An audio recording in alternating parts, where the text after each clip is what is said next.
So the Boys and Girls Club of Corvallis has been in the community since 1971, started out as a baseball program, eventually evolved into an after-school program over at Franklin School. A very passionate group of community members decided that we needed to have a permanent youth center in our community. And so in 1997, this facility was opened, and here we are 20 years later with 3,000 members from age 5 to 18.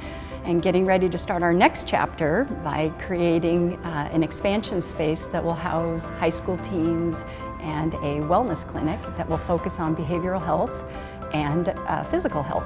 The other program focus that when I came into this organization, I noticed that we really didn't have programming for high school kids. I was actually in the midst of being on the Corvallis School Board. My kids were in late middle school, early high school, and I had noticed that as kids aged in our community, there were fewer and fewer things for older middle and high school age youth to participate in. So one of the areas that I was very passionate about was looking to see what I could do to bring more services for teens, and especially high school teens. The programs really started to take off, and we started getting more and more participation. So not only were our elementary numbers growing, our middle school teen numbers were growing, and our high school program was really starting to explode. So we started with maybe 5 high school teens. By about 2010, we had probably 65 high school kids that we were trying to just put into one little room. At that time, we wrote a grant to the Maytag Foundation. It was called the Maytag Dependability Award, and only 9 clubs in the nation are awarded the Maytag Dependability Award. And it happened to come with $150,000.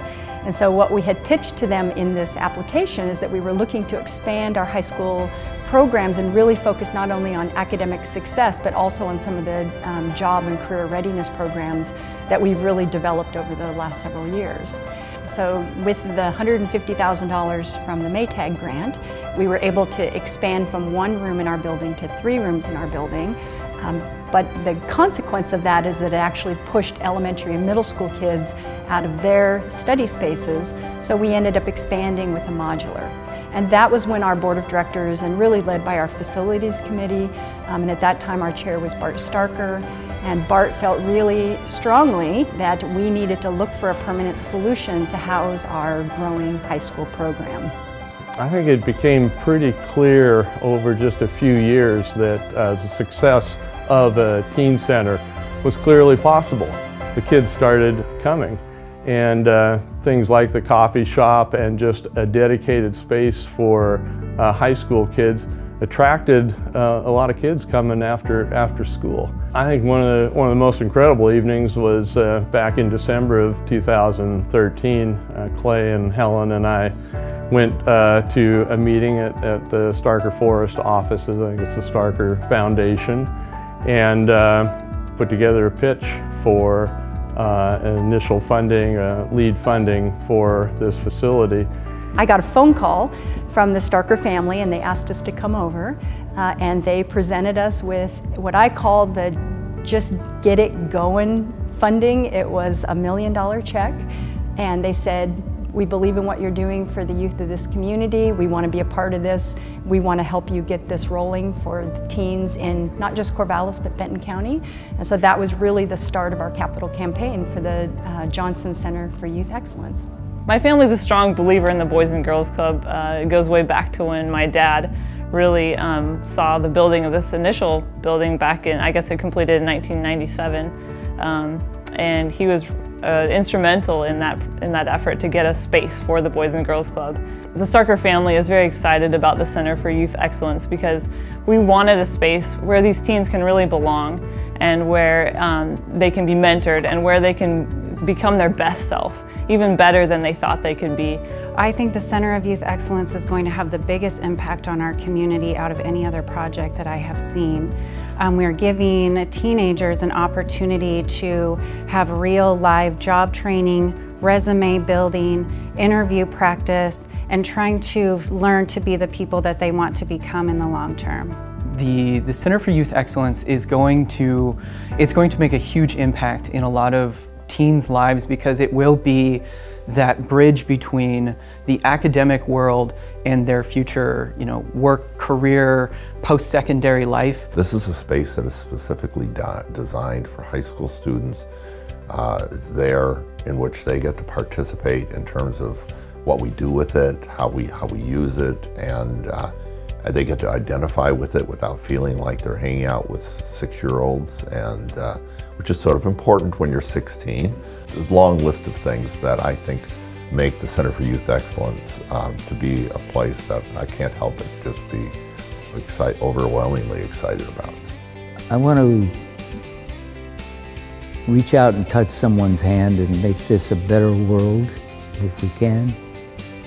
And when Helen mentioned that there was some possibility of having a treatment space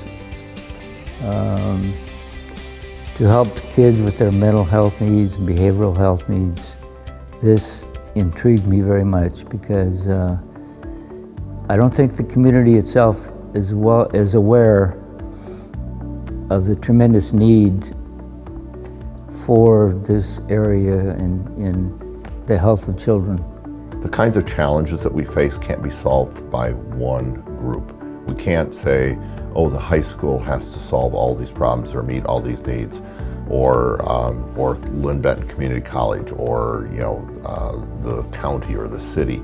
The kinds of challenges that we face and our communities face and our young people face are challenges that we need to face together, and there is an out-of-classroom, out-of-school part of life that the Boys and Girls Club is uniquely equipped to meet, to come alongside the students. And I like to think of it as providing sort of the fabric that holds those other pieces together. This project is the solution to a lot of questions that people want answers to.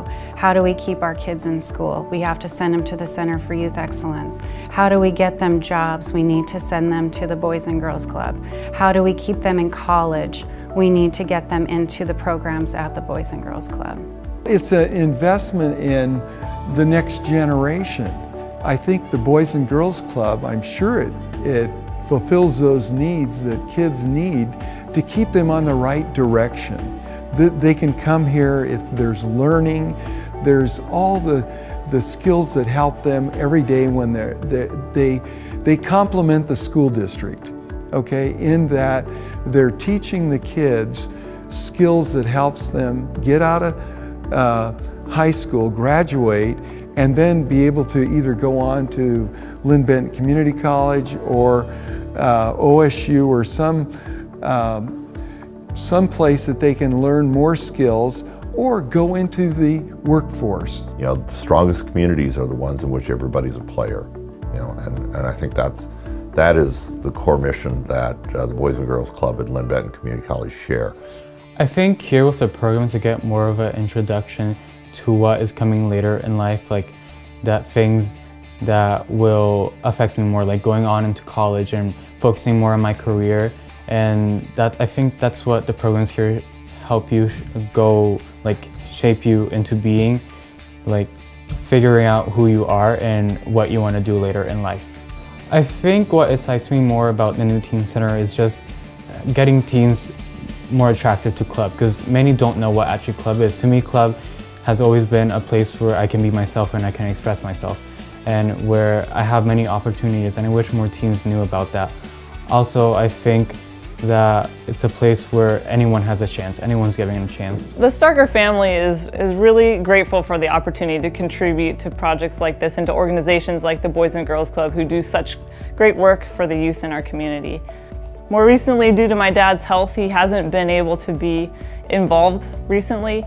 But I know just how excited and how proud he would be to see this Center for Youth Excellence coming to fruition. It's something that, he's just been really passionate that there's these spaces for kids. My dad may not be here to actually see and appreciate the final result of this, but it's been, his effort and his passion and his energy behind this project have been there, and I know that it's something that he'll be proud of. The Boys and Girls Club is so important to Corvallis. It does so many different things with the kids. I think the Center for Youth Excellence is going to do amazing things. This is a perfect place for it to happen. The model is already there. The model is already proven. Students are succeeding, and with more resources, we can just see more succeed. It's an outstanding investment in the future of the community. The Center for Youth Excellence is the most important investment that we can make to our community and to our youth, because our youth need to hear one simple three-letter word from us, and that is yes. Yes, we will support you. Yes, we will provide you with mental health services. And yes, we will provide you with job training and opportunities to make you the best that you can be. I would be thrilled if people that I know and people in the community would help support this project, the creation of this building and what it's going to do for others.